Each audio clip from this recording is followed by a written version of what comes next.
Oi, vamos retomar nossas aulas online, nossas videoaulas. E nosso tema hoje é hereditariedade e reprodução. São os temas do conteúdo do 9º e do 8º anos. Como são temas que se conversam, um precisa do outro para melhor assimilar, eu vou gravar essa videoaula uma vez só, tá? Para os dois. Quando a gente fala em hereditariedade, automaticamente a gente tem que lembrar de Mendel. Mendel é o pai, para a biologia, é o pai da genética. Genética é a parte da biologia que estuda como que as características passam dos pais para os filhos. É esse jogo, como acontece, essas características, como são herdadas. Quem vai tratar com isso, quem estuda isso é a genética. Então Mendel é esse cara que começou esse pensamento. Ele era um monge, vivia num monastério na Tchecoslováquia, e ele cultivava um jardim. E ele percebeu que no seu jardim haviam plantas, ervilhas, com flores brancas e ervilhas com flores vermelhas. Ele percebeu também que alguns pés eram mais altos e outros eram mais baixos. Ele percebeu também que a semente era de cores diferentes e também de jeito diferente. As vagens, né, o fruto dessa planta também eram vagens de cores e jeito diferente. O que ele fez? Curioso, com essa variação, ele fez cruzamentos artificiais. Ele pegou o pólen de uma flor, colocou numa planta, na flor da outra planta, e ele fez o contrário, para ver o que acontecia.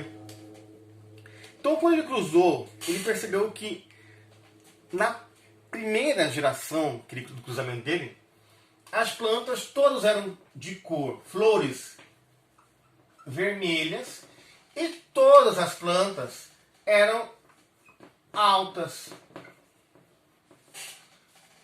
Eu falei assim, ué, mas eu cruzei alto e baixo, branco e vermelho, por que surgiu só branco, só vermelho, desculpe, e todas as plantas altas? O que aconteceu com a característica baixa e branca? Ele pegou essa semente dessa planta, que na biologia nós vamos chamar isso de F1. Essa aqui é a primeira geração, a F1, primeira geração. Pegar essa semente dessa planta que ele criou artificialmente e cruzou de novo. Plantou, cresceu e fez o cruzamento. Nesse cruzamento novo, nessa F2, ele percebeu que coisas que tinham sumido voltaram. As flores continuavam surgindo vermelhas, só que agora surgiu de novo, apareceu a branca. As plantas continuavam sendo plantas altas também, só que também apareceu as plantas baixas. Aí ele parou assim para pensar, então a característica genética, a característica que um pai, uma mãe passa para o seu descendente, para o seu filho, ela não some, não desaparece. Ela está ali, guardada em algum lugar, e esse algum lugar fica armazenado até que em algum momento, alguma coisa estimule e ela volta a surgir novamente. Aí ele chamou isso de gene. Então havia um gene, né? A biologia passou os anos, melhorou esse pensamento de Mendel. Então havia um gene que guardaria essas características nossas e, de acordo com o cruzamento, algumas características poderiam ou não surgir. Para isso, também deu outro nome. As características que aparecem com maior porcentagem, usou-se o termo de dominante. Então, aquilo que aparece mais forte são chamados de genes dominantes. Aqueles genes que aparecem com muita dificuldade, a biologia chamou de gene recessivo. Então nós temos características dominantes e características recessivas. Elas não se perdem. Não é porque não apareceu que se perdeu. Não, elas estão ali arquivadas. No cruzamento, quando esses pares iguais se aparecem, eles se juntam, né, se encontram, eles vão manifestar-se. Beleza? Outra coisa.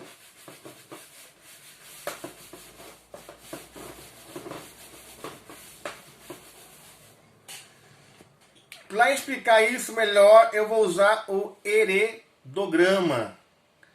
O heredograma, ele pega as características genéticas e faz cruzamento. Então a gente entender como que é o surgimento, como que essas características aparecem, em qual porcentagem.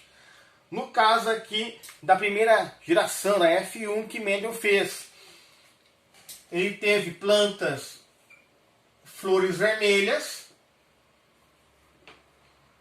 e ele teve plantas com flores também vermelhas.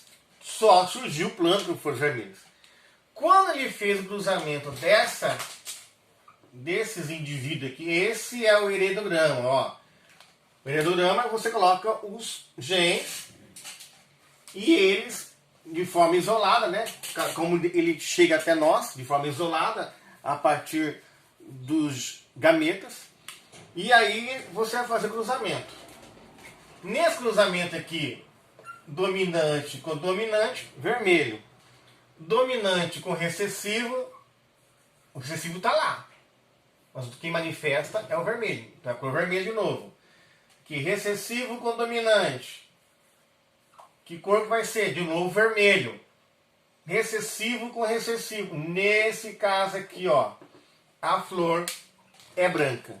Então no heredograma, usando o exemplo que Mendel fez, no cruzamento lá dele, as flores vermelhas geraram 75% de flores vermelhas e 25% de flores brancas. Ah, isso aqui também tem nome.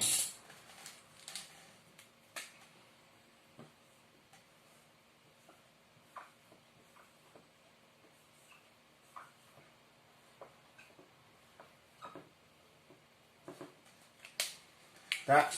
Isso também tem nome.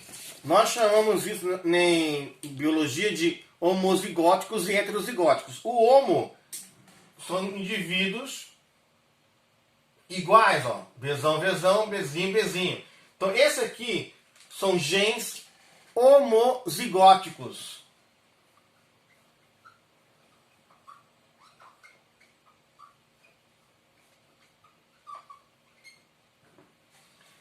E aqui, um gene dominante e um gene recessivo, que aparece várias vezes aqui, ó.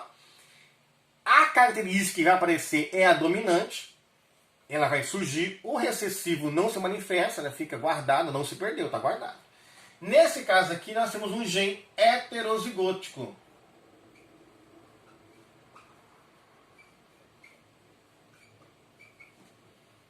Então, ele, no cruzamento que o Mendel fez, nós percebemos que a cor vermelha vai aparecer com maior dominância, a cor branca em menor quantidade, 25% somente, e os genes, nós temos 50% dos genes serão heterozigóticos e 50% dos genes serão homozigóticos. É o caso, sim. Pai, mãe de olhos castanhos, filho de olho verde. Isso pode? Pode. Que o verde é uma característica recessiva. O dominante vai aparecer lá, o castanho. Aparece, que é cruzamento preto com verde. No cruzamento preto com verde, os olhos castanhos. O olho castanho tem essa característica. Ele guarda em si uma genética para verde. Não se manifesta, mas não quer dizer que quando cruzar verde, castanho com castanho, eu tenho 25% de chance de ter um filho com olhos verdes. É uma característica, é um exemplo somente. Tá? Então vamos lá. Então genética é essa maneira como os genes são transferidos de pais para filho. Foi o que o Mendel inaugurou. Nós temos mais ou menos 20 mil genes. Isso para a nossa espécie humana. Esses 20 mil genes estão reorganizados de forma diferente, de acordo com como as fitas vão se encontrar. Tá? Cada 3 bases nitrogenadas, que nós vamos ver isso daqui a pouco, cada 3 bases nitrogenadas determina uma característica genética. E isso você herdou. Ela pode não manifestar-se, mas está herdado. Porque tem que ter um outro paralelo, uma outra fita genética que, quando se junta, os iguais, as características iguais vão se cruzar, né? Vão se alinhar, e aí vai manifestar uma característica que está ali presente na sua genética. Tá? Como que a gente vê isso aqui, ó? A célula do meu corpo, que está aqui no meu cabelo, na minha pele, na minha unha, a minha célula é chamada de célula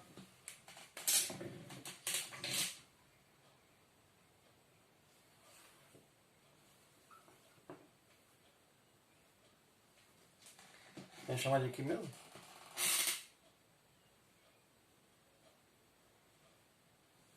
Esqueci, cara. Então a célula do nosso corpo é chamada de uma célula diploide. O que quer dizer isso?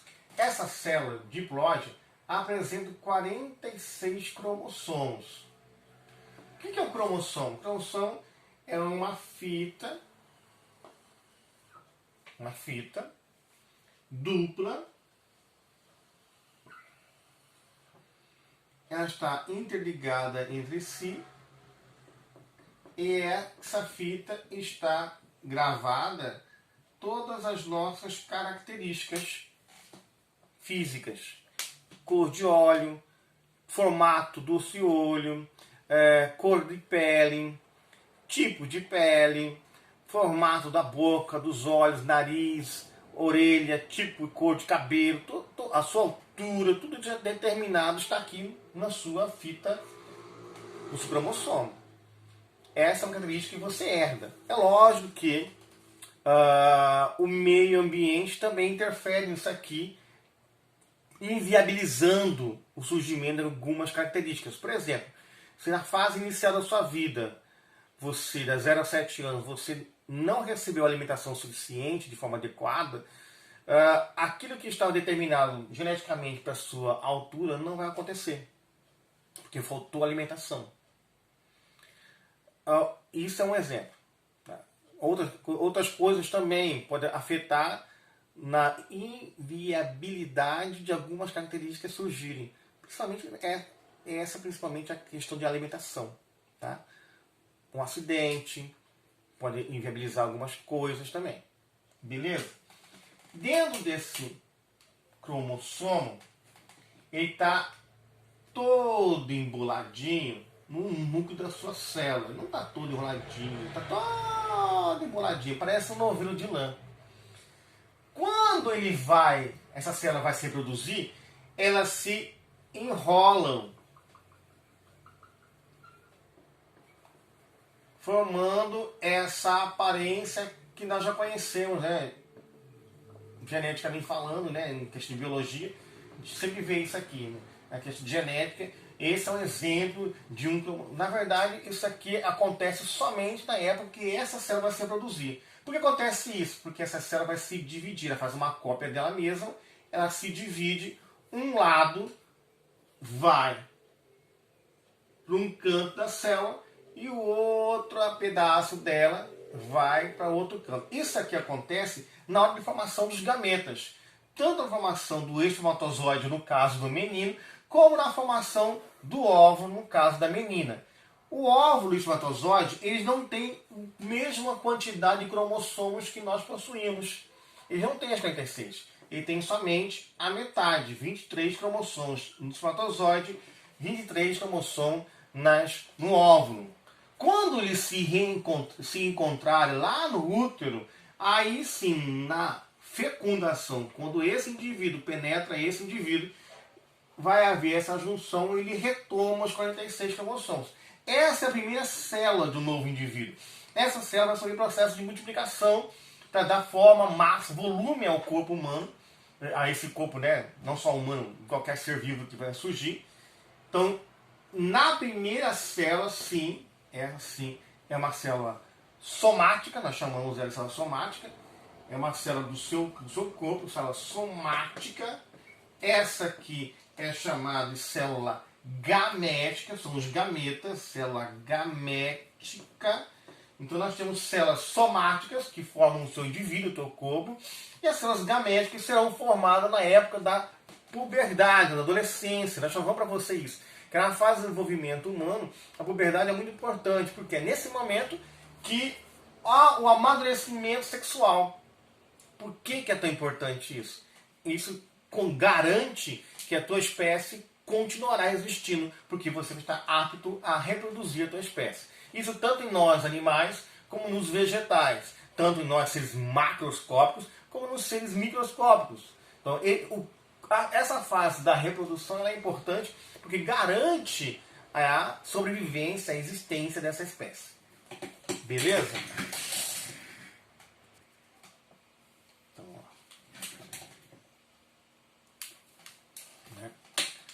Aí chegou essa fase da reprodução. O homem, ele vai, né, o escudo de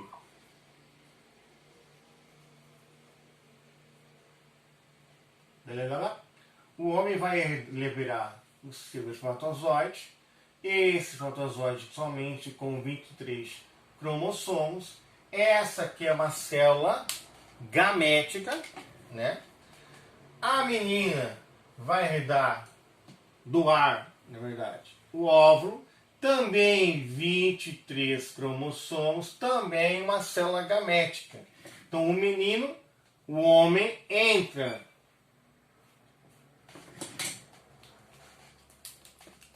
com metade das características genéticas dele. Um espermatozoide, são todos parecidos na questão do formato, mas dentro dele as características genéticas podem ser variadas, né? Pode ser diferente. O óvulo da mesma forma, ela libera um óvulo com as características genéticas dela. Acho que falei besteira, hein? Tá? Então o menino, o homem, vai liberar na hora da reprodução o espermatozoide, célula gamética com 23 cromossomos. A mulher libera seu óvulo, 23 cromossomos, uma célula gamética. São células haploide, tá? Então, célula com metade de cromossomos são chamadas de células haploides, células reprodutoras, células gaméticas. E essas células gaméticas apresentam somente metade do cromossomo, 23 cromossomos. Quando esses dois se encontram, ocorre a fecundação, que é a entrada do espermatozoide no óvulo. Na fecundação, você vai ter essa junção agora. 23 do seu pai, mais 23 da sua mãe, surge um novo ser que não é a cópia do pai e da mãe, é um novo indivíduo. Talvez características que não estavam presentes, aparentadas no pai e na mãe, poderão aparecer aqui nos filhos. Isso é normal. É uma questão de genética, de novo, né? Você estudar suas características, as suas descendências, ver quais são os seus pais, quem foram os seus avós, os avós destes, para você entender por que o cara é ruivo, por que tem um olho claro, por que tem daquele jeito, por que é assim, assado. Isso tudo está gravado na sua característica, que você não perde isso. Quando esses genes se encontram na fecundação, os genes, os cromossomos homólogos, aqueles que correspondem às mesmas características, né? Eles vão se juntar. Então os cromossomos homólogos se juntam, eles se unem através das suas ligações, e as características, né, lá, 3 bases nitrogenadas juntas, vai formar uma característica. E essas características aqui nós vamos descobrir agora. As características que são dominantes manifestarão. As recessivas ficarão de novo dormente ali, guardada, mas estará ali. Então, nessa fecundação, quando os cromossomos se juntam, os homólogos, os que são iguais, que apresentam as mesmas características, eles vão se juntar, fazer a ligação entre eles e vai haver essa manifestação. Tá? Agora a gente vai iniciar uma nova fase. Pares gênicos, né? Eles vão se unir. Aí você vai ver aquela questão da semente lá de Mendel. Quando você tinha plantas de flores vermelhas surgindo plantas com flores brancas. Por conta do quê? daqui que eu já falava para você, da homozigose e da heterozigose. Na heterozigose, o indivíduo apresenta duas características. A que manifesta a dominante, essa recessiva está presente. Ele não se perdeu, ela não se perde. Quando que essa recessiva vai aparecer? Quando um par for recessivo e o outro par for recessivo. Quando os dois recessivos se encontram, ele apresenta, ele se manifesta. Fora isso, ele vai ficar armazenado. Não se perdeu, está armazenado ali. Tá? Aí nós temos dois nomezinhos novos para você. Genótipo e fenótipo. O que é um genótipo? Olha que nome lindo. Pode colocar no feed de vocês. Genótipo. O que é fenótipo? São nomes, termos biológicos, onde genótipo determina as características genéticas que você herdou. Está lá no seu cromossomo. Isso aqui é referente ao que está no seu cromossomo. O fenótipo é aquilo que é a manifestação que você vê do genótipo. Voltando novamente lá no Mendel. Flor branca cruzou com flor vermelha, surgiu só vermelha. Cadê a branca? Se perdeu? Não, nós sabemos que não. Ela ficou nos genes. Os genes que surgiram são genes heterozigóticos, né? Era assim, ó. Flor vermelha que cruzou com flores brancas. Essa aqui eram genes homozigóticos, né? Homo, ele só tinha dominância, não tinha recessividade. Os dois eram brancos puros e vermelhos puros. Quando cruzou, o que vai acontecer? Vai surgir um gene vermelho que herdou de um indivíduo, o gene para a cor branca que herdou do outro indivíduo. Só que aqui, o que aparece? Esse aqui é o genótipo. Mas o que aparece? Qual é o fenótipo? É uma flor meio branca mesmo? Não. O que vai aparecer é o dominante. No caso aqui, o vermelho. No meu genótipo, eu tenho características para as duas cores. No meu fenótipo, o que aparece de verdade, o que manifesta de verdade, aí vem a questão da dominância, foi a cor vermelha. Perdeu-se a branca? Não, tá lá, está guardada dentro da semente, dentro da sua célula genética, dentro da sua célula gamética. Né? Ela vai estar armazenada. Na hora de formação dos gametas, ela vai estar lá guardada. Quando que aparece? Vai aparecer quando o recessivo encontrar com outro recessivo. Quando ele herdar as duas características recessivas do pai e da mãe. Aí ela aparece. Caso contrário, vai ser a questão da dominância novamente. Tá. Aí vamos entrar no tema reprodução. Eu não estou falando só para o oitavo ano, é o conteúdo do oitavo ano, mas é interessante também o pessoal do nono prestar atenção aqui para entender a questão da hereditariedade, tá? Lembrando que a fase mais importante do desenvolvimento animal e vegetal é essa fase do amadurecimento sexual. Na nossa espécie humana, nós chamamos isso de adolescência e puberdade. É a mudança física seguida do amadurecimento do aparelho reprodutor, tanto feminino como masculino. As gônadas, os testículos e os ovários amadurecem, estão prontos, aptos agora a gerar descendente. Essa fase do amadurecimento sexual, da preparação para a reprodução, ela é muito importante, como já havia dito, que é ela que garante que a minha espécie continue existindo por muitos e muito tempo. Se não houver esse amadurecimento, essa espécie está fadada à extinção, tá? Então, nós temos dois tipos de reprodução. A reprodução sexuada e a reprodução assexuada. O termo já diz que é a existência ou não do ato sexual. E que esse ato sexual não necessariamente, ou obrigatoriamente, tenha que ter a questão da penetração do membro no outro, como acontece nos nós animais. As plantas também têm reprodução sexuada. Só que ali, no caso, é a transferência do grão de pólen para o aparelho reprodutor feminino. Tá? Então nós temos a reprodução sexuada e a reprodução chamada assexuada. O legal da sexuada é a questão da variabilidade genética. Quando indivíduos se relacionam sexualmente para gerar descendente, a reprodução sexuada ela é mais interessante, tá? Ela gera uma variação genética melhor. Quer ver um caso? Nós já falamos sobre isso em sala. Cães de raça, eles são mais sensíveis a algumas doenças, como parvovirose e cinomose. São doenças muito comuns, são bactérias que vivem mais perto do chão. Os cães de raça, para manter a raça, os indivíduos têm que cruzar entre eles, parente com parente, filho com pai, pai com mãe, esse cruzamento, pai com filha, para que a espécie continue. O que não acontece aí é uma mudança genética. Os indivíduos acabam não tendo essa variação genética, porque é um cão de raça, é um animal de raça, então as características genéticas deles é que dão a eles esse valor. Só que quando você mantém esse cruzamento dentro da mesma espécie, dentro do ambiente familiar, não há esse melhoramento genético.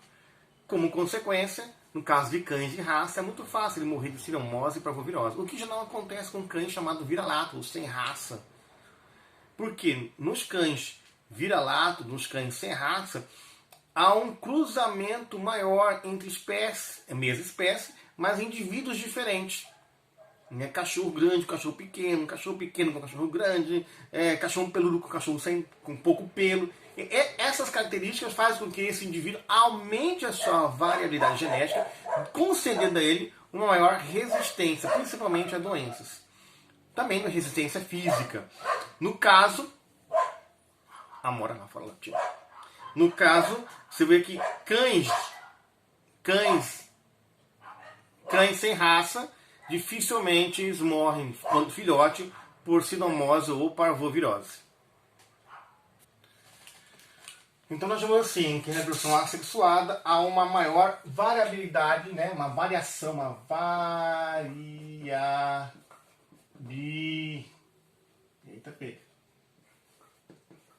variabilidade genética, o que concede a esse indivíduo algumas características melhoradas. E já que na reprodução assexuada não existe essa variação genética, Na reprodução assexuada você vai ter uma cópia do indivíduo para o outro indivíduo. Sempre haverá cópia. O filhote, o filho que nasce vai ser uma cópia do pai, uma cópia idêntica do pai e da mãe dele. O que nós chamamos hoje de clonagem. A clonagem é essa questão da cópia genética. Certo? O que tem nesse indivíduo vai ter todos os outros iguaizinhos. Onde que você acontece isso? Reprodução assexuada. Ela pode ser por bipartição ou cisciparidade, comum nas bactérias. Gemulação. Você lembra no sétimo ano quando você estudou poríferos? Aquela esponja marinha. A reprodução dela é também de forma assexuada. No caso porífero, são chamados de gemulação. Formam um indivíduo tá lá, esponjazinha, bonitinha, e de repente aqui começa a aparecer um carocinho. E o carocinho vai crescendo, de repente ele pode cair ou não. Isso aqui é uma reprodução assexuada por gemulação, formando uma gema, um novo indivíduo. Pode ser por estrobilização. É o caso da planária. Lembra que você que eu desenhei planária nos platelmintos? Lá no sétimo ano. Um bichinho que parece que ele é estrábicozinho. Lembra dele? A planária? Um bicho enormezinho, pequenininho assim. Que se você fragmentá-lo, cada pedacinho desse forma um novo indivíduo. É uma reprodução assexuada por estrobilização ou fragmentação. E um outro exemplo de reprodução assexuada é a partenogênese. Olha que nome bonito, partenogênese. O que acontece no caso das abelhas, da mariposa que tem, quando larva, recebe o nome de bicho da seda, da pulga d'água. As fêmeas conseguem gerar novos descendentes sem a presença do homem, do indivíduo masculino. Na partenogênese, No caso da abelha, ela é uma vez só fecundada e depois, a partir dali, ela começa a multiplicar essa célula, né, fecundada em muitas, infinitamente vezes. No caso da pulga d'água, da mariposa, do bicho da seda, ela consegue fazer essa reprodução através do seu próprio óvulo e ele consegue formar um novo indivíduo. Então, de novo, é uma cópia de si mesma. Beleza? Então, nós temos aqui reprodução sexuada, que garante uma melhoria genética, uma maior variação genética, e reprodução assexuada, que nada mais é que uma cópia, né? Nós temos alguns exemplos que eu falei para você: bipartição, gemulação, fragmentação e partenogênese. Alguns exemplos de reprodução assexuada. Quando eu falei para você, as plantas também fazem reprodução sexuada. Só que no caso da planta, o que acontece? Esse é o indivíduo masculino. Você consegue ver aqui, ó. Esse é o indivíduo masculino. E esse amarelo é o indivíduo feminino. Esse aqui produz o grão de pólen, que quando amadurece são liberados e pousarão aqui em cima. E eles vão fecundar aqui, ó, lá dentro, o ovário, onde estão os óvulos dessa planta. Então nós temos aqui o indivíduo feminino e o indivíduo masculino. Ela tem, geralmente, uma planta, ela apresenta vários indivíduos masculinos e um único feminino. Tá? Então, essa é uma reprodução sexuada nos vegetais. A maioria dos vegetais é dessa forma, né? Não são todos que apresentam essas características, mas a maioria deles é assim. No caso de nós, nós humanos, a reprodução é feita quando um indivíduo masculino produz o seu espermatozoide, é uma célula haploide, 23 cromossomos. O indivíduo feminino produz uma célula sexual, o óvulo, que também é uma célula haploide, né? Esse aqui é chamado de escudo de Marte e esse é o espelho de Vênus. Usaram esses símbolos para tipificar homem e mulher, usando mitologia antiga, grega, né? As células haploides se fecundam, a fecundação, a formação do zigoto. A partir daqui nós temos células diploides, já são células normais, com 20, não mais 23 cromossomos, mas sim 46 cromossomos, uma célula normal. Essa célula, primeira célula, vai se multiplicar. Aqui ela vai entrar em várias divisões celulares, né? É a reprodução, divisão celular, elas vão se multiplicando. E mais à frente vai dar origem ao embrião e posteriormente ao feto, até chegar ao nascimento dele. A fecundação é outro caso interessante. Nós temos dois tipos de fecundação. A interna, quando o macho introduz na fêmea, leva para dentro dela o espermatozoide. E a externa, quando tanto o espermatozoide como o óvulo não se encontram dentro da fêmea, mas sim do lado externo, lá de fora. Na fecundação interna, um exemplo somos nós, seres humanos, os cachorros, gato, vaca, cavalo. São animais que apresentam um macho e uma fêmea, onde o macho introduz na fêmea, coloca dentro da fêmea o espermatozoide. Lá dentro da fêmea, o espermatozoide vai encontrar com o óvulo. No caso da fecundação externa, que acontece lá de fora do corpo da fêmea, o exemplo é o sapo e a rã, né? Os dois se encontram, há aquele abraço, que nós já vimos isso no 7º ano, tanto ela como ele liberam dentro da água os ovos e espermatozoides. Dentro da água, espermatozoides e óvulos vão se encontrar, vão se fecundar, vai formar um zigoto e vai haver todo o desenvolvimento. No caso ainda de fecundação, nós temos os indivíduos chamados vivíparos. É o caso da mulher, né? Nós somos seres vivíparos. Vivíparo é quando o feto, né, o embrião, o zigoto, se desenvolve dentro da cavidade uterina, dentro da mulher, dentro da fêmea. Nós temos aqueles outros indivíduos chamados de ovíparos. Os ovíparos é o caso da galinha, do pato, do passarinho, das aves em geral, de alguns répteis, que apresentam essa questão da fecundação interna, mas o desenvolvimento é dentro de um ovo do lado de fora da fêmea. Fecundação interna, sim, mas o desenvolvimento desse indivíduo é do lado de fora. No caso do vivíparo, fecundação também é interna, mas o desenvolvimento é dentro da mãe. Tá? Nós temos aí um outro caso. Nós já vimos isso, se não me engano. Os chamados ovovivíparos. Os ovovivíparos é a junção dos dois aqui. Fecundação interna. O ovo é gerado dentro.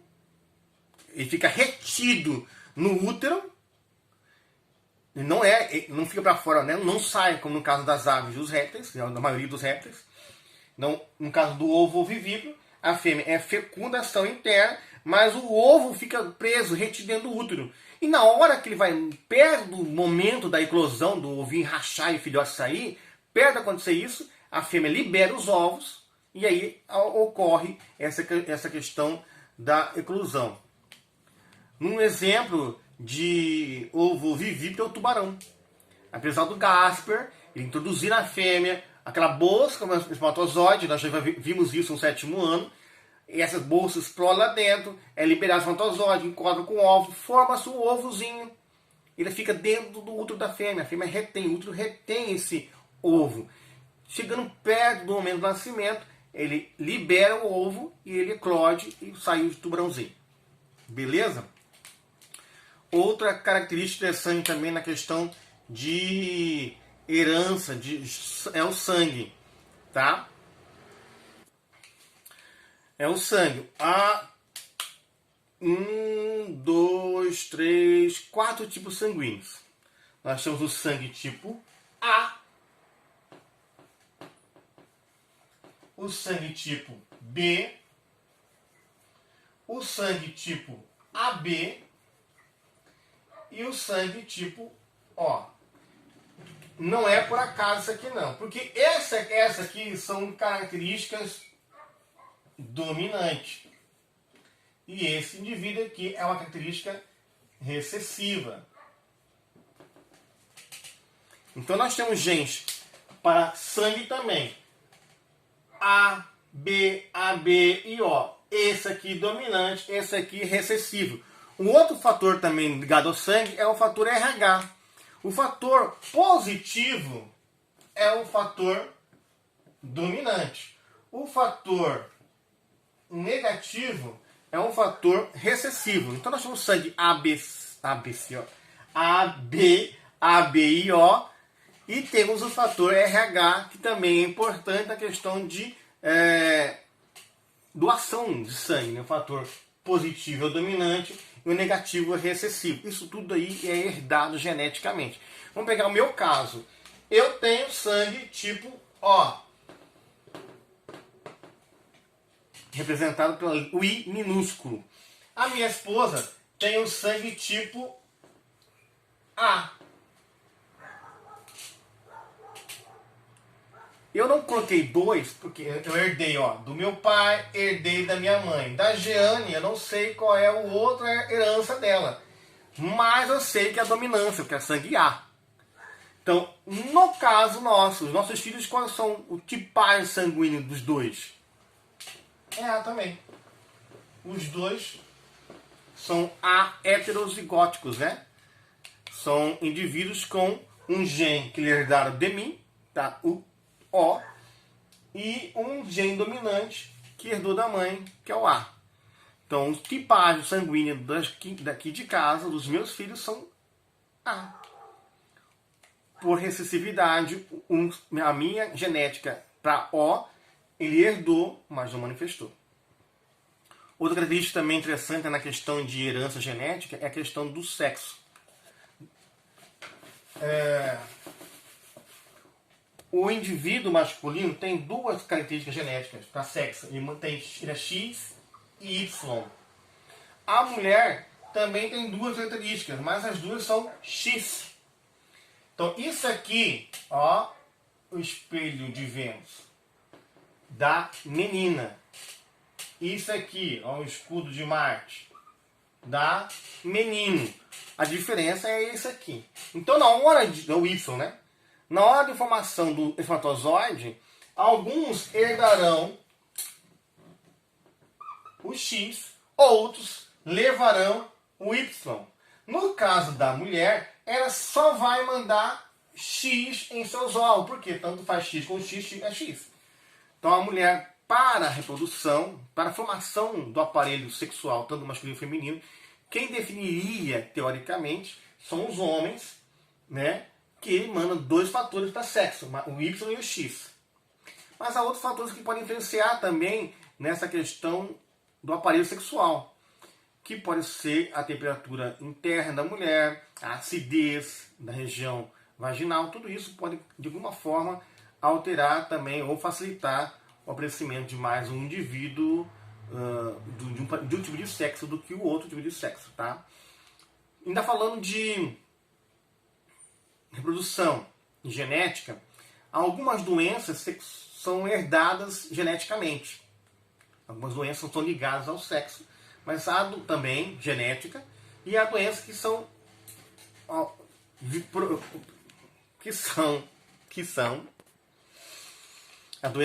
herdadas geneticamente.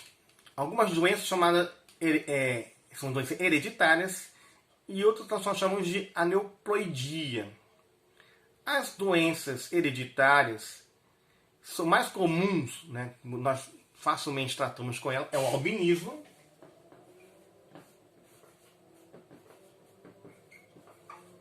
que é a incapacidade do corpo produzir melanina. A pessoa fica com a pele muito branca, os cabelos bem claros, né?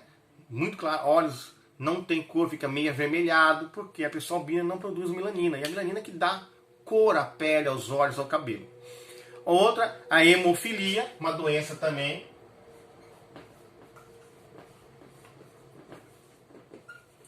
A hemofilia é uma doença genética, é a incapacidade do corpo de produzir plaquetas. Então, na questão da coagulação, essa pessoa ela não vai ter essa coagulação, vai ser complicado para ela, por conta da incapacidade do corpo de produzir plaquetas e fibras que permite a coagulação sanguínea. Outra doença é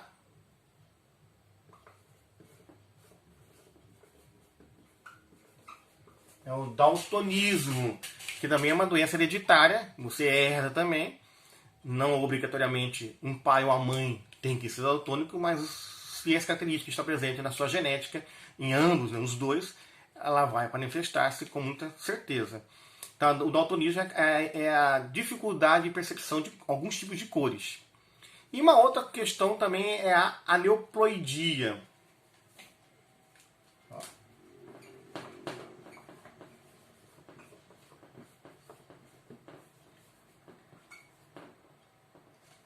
No caso da aneuploidia, ela tem um diferencial.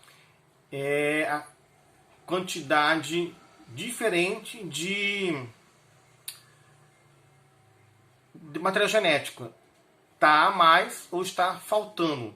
No caso da aneuploidia, é isso.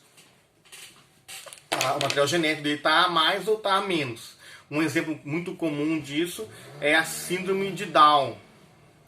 A pessoa com síndrome de Down tem uma aneuploidia, um cromossomo 21, são 46, mas o 21 vai estar com um problema.